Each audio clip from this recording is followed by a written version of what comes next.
been stated. Let me be very forthright in saying that. And we're talking to a lot of people.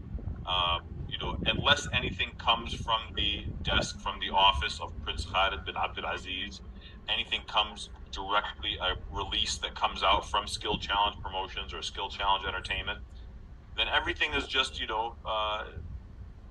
potential. They're potential fights that could be made. Are we talking with Eddie Hearn and AJ? Of course we are. Are we talking with Deontay? Of course we are. Tyson, Usyk. We have relationships with every single one of those guys. I will say there isn't a tournament in place. Are those fights in play? Of course they're in play. It's just, a matter of right now, when Prince Khalid decides that he wants to do the fight and he determines the date of when to do the fight, I assure you, I will get the first phone call and he'll tell me to make the fights happen. At that point, I'll reach out to, those four parties that we have a great relationship with, as we do with every promoter in the business, and we'll make the fights happen. But until then, nothing is concrete. There isn't any set date. There isn't any set fights that are set. They're all, potential fights that are interesting fights. And, with Skill Challenge, as Prince Khalid said, it's for the fighters, for the fans. He does things that are, just over the top. And that's what he's going to continue to do. And that's what Skill Challenge is going to continue to do. We're going to have some announcements here soon about some other endeavors and other ventures that we're going to be getting into also with, smaller fights and, more active fights, more signings. We have another signing that's coming up here, a very big one. The heavyweight division is always something that we're interested in. But to answer your question, is there anything that's 100% solidified? The answer is no. Those are the words of Amir Abdallah. Okay? So those are the words of Amir Abdallah as he sets the record straight that there's nothing official yet. But are they in talks? Yeah, they're in talks. So they're talking. Okay? So they're talking about a potential fight. And as of Tyson Fury saying that that's completely BS, is totally BS. Okay? Now, again, he did reiterate that there is nothing in stone. Prince Khalid hasn't put anything in motion. I advise you guys to watch the rest of this interview because it reveals in this interview that after Prince Khalid and after Ramadan is complete, then he will make a decision to go after those fights and those particular fighters. Now, is it in that order? We don't know. But what would make sense, it would be in that order that we expected it to be. Why? Because Usyk and Tyson Fury are both champions. Wilder and Joshua are both former champions. So therefore, those fights should be happening. Those guys that lost, they get a chance to redeem themselves if they beat each other. And the guys that win gets the opportunity to fight the guys that never fought before, which was Anthony Joshua and Deontay Wilder.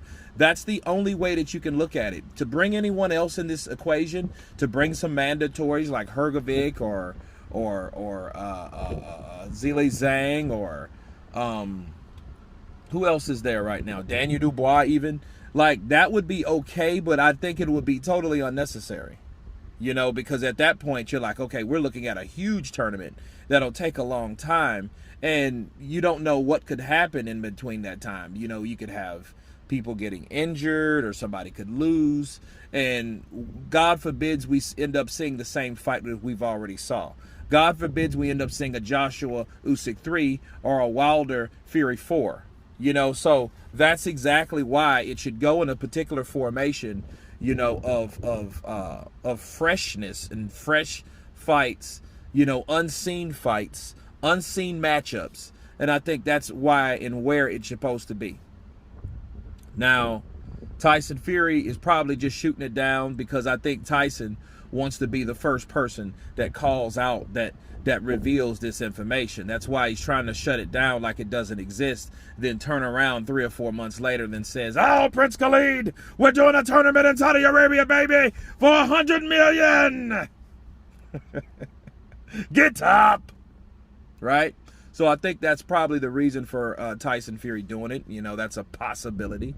But again, then the con side of it is that they may not be able to offer Tyson Fury the money that he wants, because he knows if he's a champion and he knows that he's needed in the whole equation, he's going to ask for probably too much money, or too much money for Khalid to want to agree with.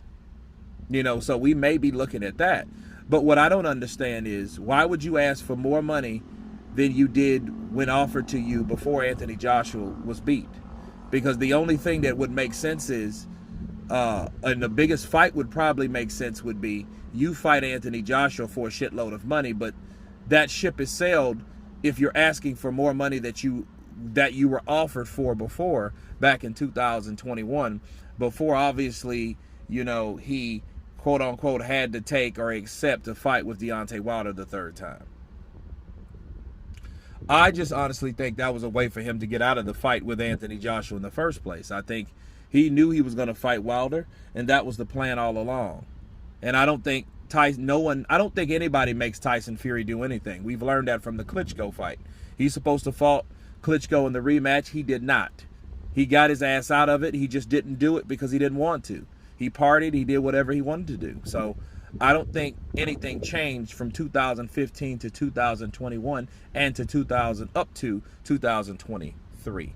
But anyway, you guys tell me what you think of Amir Abdallah saying that they are talking to all four fighters, and there is talks of this being made, but nothing official, nothing concrete. Of course, please subscribe. And you guys been Counterpunched. Peace.